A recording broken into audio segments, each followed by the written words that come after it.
So lately, I've had this strange feeling. Nothing dramatic has happened. Life looks normal from the outside, but on the inside, something feels different. And I don't know exactly when it changed, but I'm starting to realize that once you notice it, you can't really go back to how things felt before. So right now, as I'm recording this video, I keep sort of glancing at my phone because currently I'm in between assignments. I work as a consultant. Any moment now, my boss is gonna call and I'll get shipped off to some new soul-crushing job. It could happen while I'm eating breakfast, if I'm on a walk, brushing my teeth, or right here recording this video. And what really gets me is this. My entire life revolves around waiting for that call, waiting to go back to work I don't want to do. And there is this feeling that I can't quite name. Like I'll be sitting at my desk or walking to the bus after work or lying in bed on Sunday night and it just hits me, this low-grade unease that sits somewhere in my chest. And it's not really panic, it's not even anxiety, really. It's more like awareness that I'm doing something I don't remember agreeing to. And I sort of look around and everyone seems to be feeling it too. And there is this certain exhaustion in how people talk about Mondays now. A resignation that feels heavier than it used to, or maybe it was always there, and we're only now admitting it out loud. And I've been thinking about this more than I probably should, because on paper, I'm fine. Like, I'm better than fine, honestly. I have work, I pay my bills, I'm doing what you're supposed to do, but there is this nagging sensation that something is just fundamentally off, that my life I'm building isn't actually mine. And I don't know if that makes any sense, maybe it doesn't, but I wanted to talk through it anyway, just to see if saying it out loud helps me understand what I'm feeling. Oh, and by the way, if this resonates with you, consider subscribing because I have more videos on its way. When I was 8, I wanted to be a knight. I know how it sounds. Like, I didn't want to be a firefighter. I didn't want to be a doctor dressed up for Halloween. I wanted to be an actual knight. And I remember the exact moment I was sitting on my grandfather's back. He was playing horse with me in his living room. And now he was shouting, "I want to be a knight when I grow up." And as I climbed off him, he told me the truth. He said that they didn't exist anymore. And I was just sobbing, like I was really sobbing, not because I was naive, but because something inside me understood that even then, like whatever replaced knights wasn't meant for people like me. And so I asked him, what happened to them? Where'd they go? And he said that they became soldiers, employees, workers, that the armor came off and the oath became a contract. That service to something greater became service to whoever pays your paycheck. And I remember he sort of said it with this amused look on his face, like it was obvious, like I would understand when I grew up. And he didn't really see the horror in what he was telling me. Even at 8 years old, I knew that wasn't the same thing. Now, I thought that I'd outgrow that feeling, but I was wrong. You see, I've been thinking about that conversation a lot lately because I obviously accepted it eventually, like we all do. You grow up, you get a job, you work until you're too old to grow. That's just how it is. But acceptance isn't the same as agreement. And years later, when I finally got that stable job, the thing I was supposed to want, I sort of fell into a deep depression. And I've talked about it on this channel before. I was in therapy, I was on medication, I was trying to understand why I felt so broken when I was doing exactly what I was told. But I think that maybe on some level, I always knew, it was the freedom I was promised. It required permission, that adulthood wasn't liberation. It was just a more sophisticated version of sitting in a class, asking to use the bathroom. And I remember being 7 years old, needing to go, but I had already gone once that day, and the teacher had this weird rule. So I sat there, waiting for permission that wouldn't come. And I learned that my body's needs were less important than someone else's arbitrary rules. And I think about that more probably than I should, because I feel like I'm still doing that, but in different ways, like asking permission to take vacation, negotiating for time off, or waiting for approval to live my life.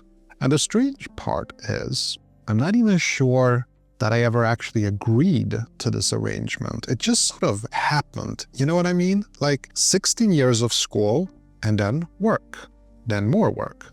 And somewhere along the way, weeks just started to vanish. It's like that feeling that time goes by faster and faster. You wake up at Monday and it's already Wednesday, and then it's suddenly Friday, and you just feel like you haven't done anything that mattered. And so it felt like I was surviving, not living, existing in this suspended animation where time moved, but nothing changed. And the worst part, it wasn't the work itself. Like I've said this so many times, I don't have any problems with work. My problem is the pretending to care about metrics I didn't believe in, pretending to be excited about projects that felt meaningless, pretending that my life leaked away 5 days at a time, and that was just normal, mature, responsible.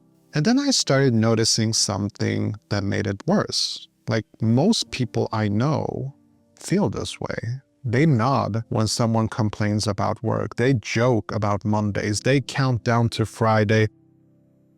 But no one questions the work itself. We just sort of accept that this is what life is, that exhaustion is normal, that trading time for survival is just how things are. But what if it's not, Like, what if this feeling, this quiet unease, is actually trying to tell us something? Now, I found out the hard way, and not from reading articles, but from my bank account.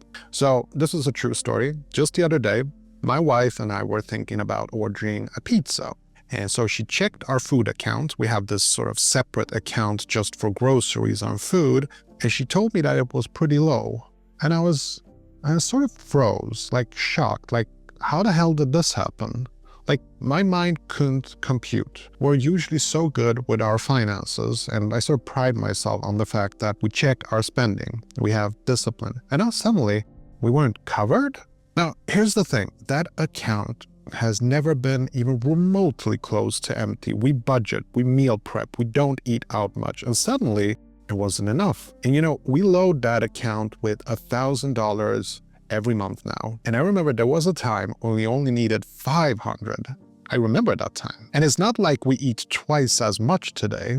I remember when a pizza used to cost $4. Now it's 15. I live in Sweden, for those of you who don't know. Now, me and my wife, we make decent money. Like, we don't have kids, we don't have big debts except mortgage and school loans. But it still feels like we're living paycheck to paycheck. And after 20 years of working, I sort of feel like we should be able to take a year off, but we can't. And I don't fully understand why. We really don't spend recklessly. We don't travel abroad. We don't have expensive cars, and yet we still feel these prices that have recently been increasing. And honestly, I think I was just very angry that day. Not at my wife, not even at myself, and certainly not at the pizza. It was at the system. Because, you see, they'll say something like, oh, it's because of inflation. And yeah, I get it. I studied macroeconomics at the university. I understand the purpose of inflation. But the system doesn't understand what it's like for a wage slave to suddenly realize your money isn't worth as much as it used to be. And it hurts. And, people are angry about it, but I think we're all just tired of being pushed around by circumstances we can't affect, but are affected by. Like, they tell us to save money for a rainy day, to invest so it doesn't lose value. The system doesn't care. And it's only recently occurred to me that it probably never did. We've been used for work, for war, for everything, and all we ask in return is to feel safe. And now we can't even afford pizza. When missing one paycheck means catastrophe, staying becomes the only rational choice. I don't think this is a conspiracy. I think it's just mechanics, you know? And the uncomfortable part here is that I'm participating in it. We all are. And at the end of your life, and I think about this sometimes, no one regrets not answering more emails. They don't wish that they had attended more meetings. They regret the years, the time they didn't spend with people they loved, the risks they didn't take. And I can tell you exactly what I almost abandoned. I just didn't see it happen. I've been sort of trying to figure out why this feeling is so hard to shake, why I can know something is wrong and still not change it. And I think it's because of the system, or whatever we want to call it. It doesn't need to force you. It just needs to make every alternative feel impossible. So yes, some people commenting on my videos, they'll say that we are free. And yes, you are technically free. You can quit, you can leave, you can walk away. But the cost is so high that most people never do. You know, you got no health insurance, no stable income, no safety net. And here is what messes with my head. It makes resistance feel like irresponsibility, like immaturity. You're not oppressed. You're just being smart, practical, adult. You know, before I started making videos on YouTube, I would come home after a day at the office. I would shower. I would heat something in the microwave because I was too exhausted to cook. And then just lie on the couch and watch TV. Let me know if this sounds familiar. And here's the worst part. The TV is supposed to be your sanctuary, even if it's a low-level sanctuary, but it's just loaded with ads. And so you start to stream instead. You get Netflix, HBO Max, and then you just get more ads and product placements. And the funny part is we're so hooked by our phones that we're not only consuming TV commercials, we take breaks every 5 minutes to check our phones to see more ads. Now, one day I was scared that this is what the rest of my life would look like, and something just broke inside of me. Like, I just wanted to create something authentic, something that was mine. And so I started this YouTube channel quietly, without certainty, without permission. I didn't have a plan. I didn't have credentials. I just had questions that I couldn't stop asking. Like, all my life, I have followed the script. You know, I got the good grades. I got into college. I got the good job. I did everything they asked of me, but it never felt like mine. You know? And I was watching YouTubers and I was intrigued by the autonomy they had. Just the idea of starting a camera and just talking about anything. And so one day I just hit record and I was terrible at first. I didn't know how to handle a camera and the image quality was awful and the audio was even worse. But you know, it didn't stop me.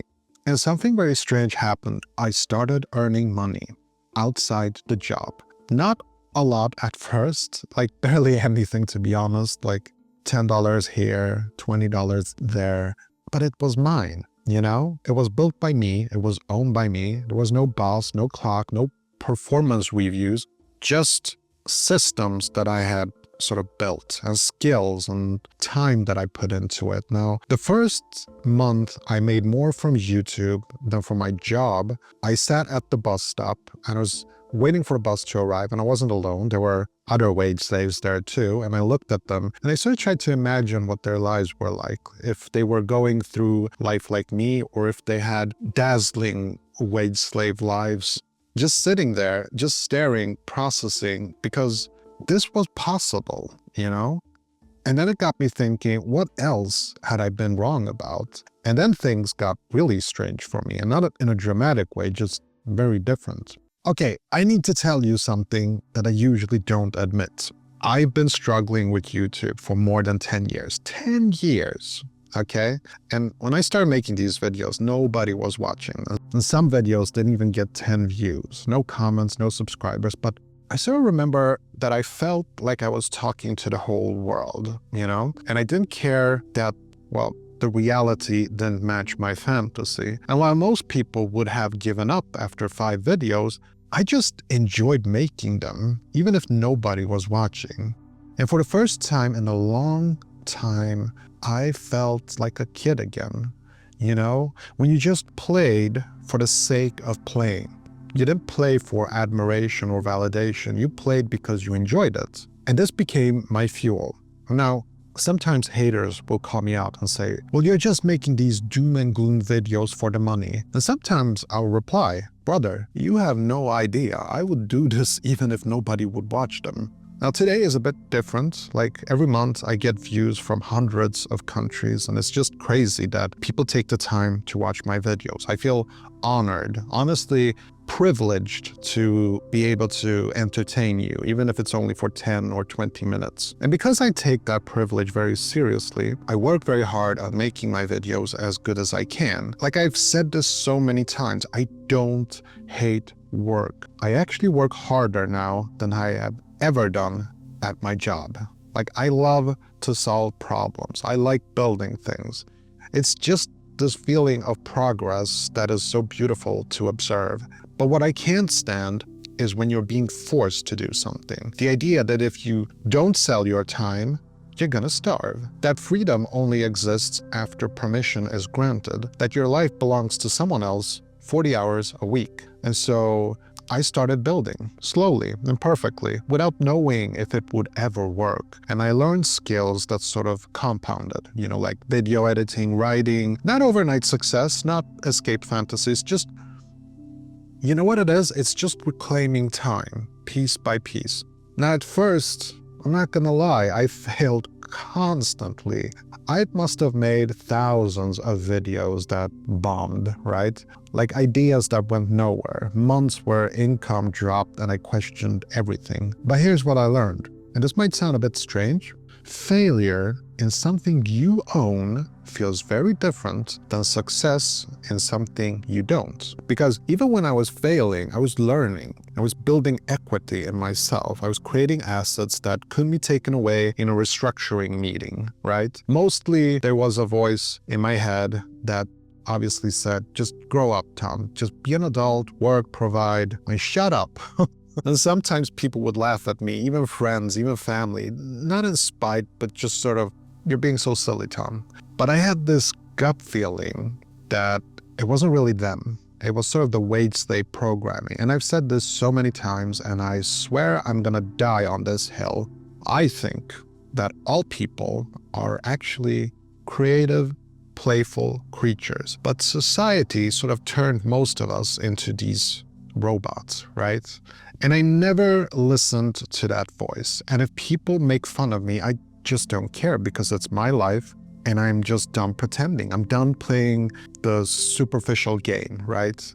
And the irony is, I became more productive once I stopped being controlled, because when your life belongs to you, effort, it feels very different. It's not an obligation, it's an investment in yourself. You're not building someone else's dream, you're building your dream. And the exhaustion is very different too, by the way. It's the kind that comes from creation, not extraction. So when I finish a 12-hour editing session now, I'm tired, but it's good tired, the kind that comes from making something that matters to me. And not the soul-crushing fatigue of pointless meetings and performance productivity. And that distinction matters more than I could ever express in a video. Let me tell you what Mondays used to feel like. First, it starts off with that god-awful alarm clock, forcing me to do something I really didn't want to do. I wanted to stay in bed until I was good and rested. But no, the alarm goes off and I have to do a bunch of stuff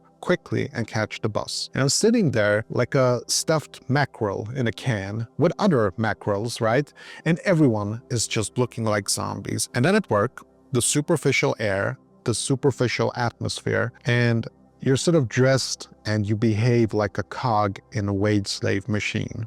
And it's the worst feeling in the world. And you experience it 52 weeks a year. Now, I've worked as a consultant for 20 years. I've been at 4 to 5 different companies every year. And so far, they all suck, Like, it's not the work itself. I can deal with the work. It's the atmosphere, Workplaces, they sort of ooze with this inhumane stench of efficiency, profit, and fake camaraderie. It's all just bullshit. And I used to hide in the bathroom at work to do breathing exercises to overcome the anxiety of having to be there. And I mentioned that I've had problems with high blood pressure at 30. I've had stomach pains. I had anxiety where I had to focus on my breathing. And I think that what triggers it isn't just one thing. It's not just the KPI reports or just the dull meetings or the impossible deadlines. It's everything. It's the sterile air, the fake camaraderie between coworkers and HR that you can't trust. We're going to have to make a video about that, by the way. And a boss who only cares about his bonus. It's everything. But something has changed for me. You see, I used to be stressed at work because it was my only source of income. And the mortgages and the school loans, they sort of felt heavy. And then I discovered skills that society didn't want you to know. How to make passive income streams, how to do quiet quitting. And nowadays, I don't feel like my life revolves around work. Work is just this temporary means to an end, right? It's just to pay the bills until my business takes off. Monday mornings, now, for me, they feel very different. Yes, I still sit on that same bus, but not like a zombie.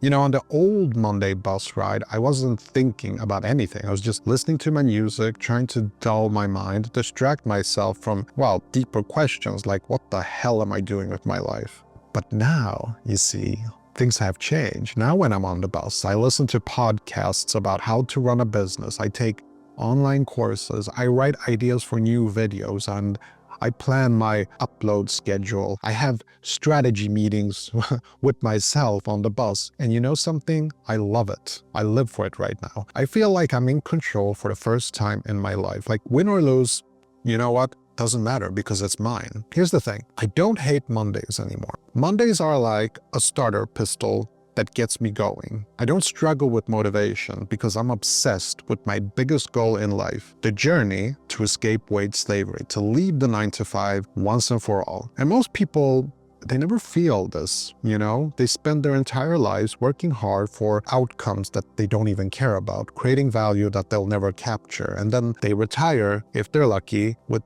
just enough time left to realize, well, what they missed. And I think about that sometimes, and it just terrifies me. Not in a panic mode kind of way, but just in a kind of quiet, persistent way, like a reminder that time, it doesn't pause for anyone. It doesn't wait for you to be ready. And I'm not trying to convince anyone of anything. I'm just sharing what I've been sitting with, right? Because if you're watching this and you're feeling the same unease I described in the beginning of this video, maybe it means something. Maybe it means that something in you hasn't fully gone to sleep. You don't need to quit tomorrow. You don't need to blow up your life. I didn't. I just started building something small, something that was mine. 1 hour a week, one skill, one project, learning to write, to edit, to create something that could exist without me constantly feeding it. Not because it worked immediately, but because every hour I invested in myself sort of compounded. And yes, it is hard, it is uncertain, and it is slow, and there is no guarantee, there is no safety net, no annual review to tell you if you're on track. And you'll doubt yourself, and you will fail several times, and you will want to stop. But I keep thinking about that 8-year-old who wanted to be a knight, you know, sitting on his grandfather's back, shouting about dreams he didn't know were impossible yet, but who understood, even then, that there was supposed to be something more than just this. And I wonder what he would think if he saw me now, building something, trying something, refusing to just accept what I was given. I think he would understand, not because I have everything figured out, but because I'm still asking the questions, and I'm still uncomfortable with easy answers. I'm still unwilling to let the armor come off completely. I don't have this figured out. I really don't. I'm not free, not in any complete sense anyway. I still have bills. I still have obligations. I still participate in the same systems that I question. And right now, I'm still waiting for that phone call to ring. Still in between assignments, still a consultant. But I'm building something alongside it, something that's mine. And that changes how everything else feels. It changes how Monday feels when you know you're also working towards something that belongs to you. It changes how exhaustion feels when you know it's in service of your own vision, not someone else's quarterly targets. And I think about that feeling I mentioned in the beginning, the quiet unease, and I realize now it's not a problem to solve, it's just information. It's your life trying to tell you something. That unease that you feel on Sunday nights, it's not going away, not until you do something about it. And I think that most people ignore this feeling their entire lives. So don't be most people.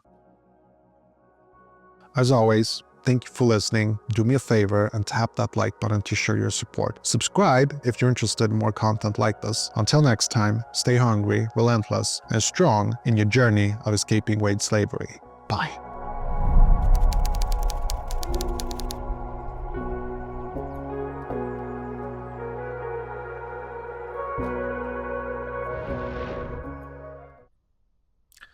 Yeah, I just stopped recording that video and I got the call. Starting work on Monday.